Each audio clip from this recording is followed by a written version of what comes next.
Okay, this video is called Why I Don't Do Telehealth. So I do not have a telehealth practice, okay? All I do is I run this YouTube channel as a hobby for fun. It's not monetized. I write my books because I know I can put everything together better than anyone else in the world. And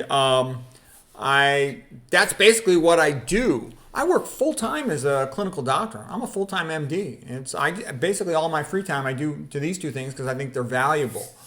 I would love to do telehealth, but I would need somebody to sponsor me because in order to have a business, you have to make money.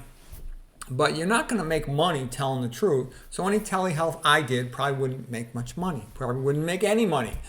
So it would have to be sponsored by somebody. The only person who might sponsor that would be like some rich celebrity, they want to do some charity work before they die, like Sylvester Stallone, maybe Clint Eastwood or Mel Gibson or something like that. I don't have that any money. My wife kind of cleaned me out in divorce. I got kids in college and stuff. I got all these bills to pay.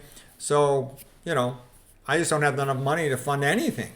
So I tell you that because a lot of people, I get tons of people sending me emails wanting me to be their doctor. And I'm like, I can't be your doctor. I can give nutritional advice on YouTube, but I can't be your doctor. To be your doctor, then that's a medical relationship. Also, what people don't understand is once you go down the path of clinical medicine, you start taking pills for diabetes, hypertension, then you need somebody to manage those medicines. You need a doctor, a clinical physician to manage those medicines. And I don't do any of that. None, zero. I would love to, but again, I would need to be sponsored. Then you'd say to yourself, well, I'm obviously brilliant. Why don't these other telehealth companies sponsor me? And you have to think about it. It's obvious why they don't. Look at Real Truth About Health. You'll see sponsored by such and such. Go to other ones. You'll see sponsored by such and such.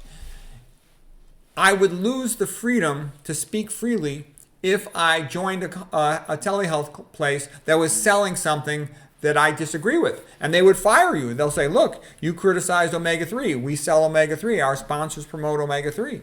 Okay, you get it? They're not going to let me do it. We promote coffee. We promote this herbal tea. We promote something else. Almost every telehealth place is promoting or selling something, or they sell a line of supplements or something, or they get money from companies to promote MSG, fake meat, nuts, seeds, whatever. That's where real money comes from. So they're not going to ever want a guy like me who says all that stuff is bad because it's high fat. I'm free to tell the truth because I don't make any money doing this. I just do it as a hobby, okay? I'm probably like just about the most ostracized person in the whole nutrition world because I don't promote stuff. And, I'd be better off if I was real polite.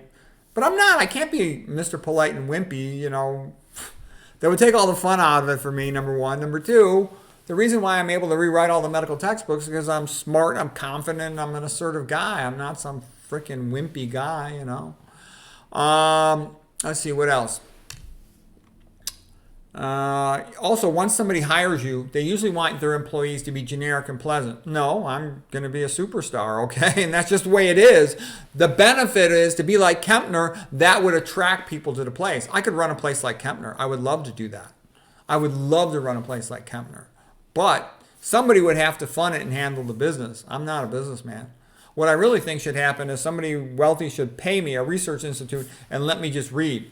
Because all these PhDs have done a lot of good work in small areas, but no one can put it together. There's no one else in the world who can put stuff together like me. I got the most unique background, a deep understanding of biochemistry, pathophysiology, anatomy, neuroscience, all this stuff, toxicology, nutrition. No one else in the world has that. They just don't. And they're not willing to tell the truth. Most of these people you see, ask yourself, how come they don't have a clinical medical job?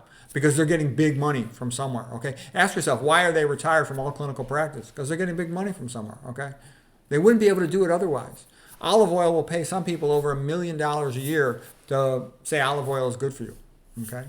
I don't have any sponsors, not a single one, okay? And I'm also a little bit offensive in the opinion of a lot of people. I think, I'm a Christian, and I tell people Christianity is the only good religion. In my opinion, the other religions, they don't even have art, okay? Cavemen had art, okay? They're backward. So I don't want to change my personality. That's who I am, what I am, and I think that's a very good thing. More people should be like me instead of being wimpy sissies, okay? Let's see, what else? Yeah, most people in the nutrition world, almost no one will even interview me. Let's see, what else? Well, that's pretty much what it comes down to. I've never been contacted by anybody like that would sponsor or want me to. And the other thing I think is funny is I'm half Puerto Rican. There is no minority institution that wants to talk to me. That shows you how fake they all are. They're all fake. They all want to get money, say, oh, we have to help these poor minorities. I would come in and the students would do much better. They don't want it. When I went to med school, there was a Hispanic Center for Excellence, and they didn't like me because I was intimidating them. Here's this guy getting 99 perfect scores on his boards, and they're trying to help students who are all failing and stuff. And so instead of having me come in and teach study skills, they thought it was kind of offensive, me talking about getting the highest grade in the class and all this stuff. So they didn't want me talking to the students. There was actually one black dean, William Wallace, who I really liked, and he would have me teach. He wanted to help me out, but he's not there anymore.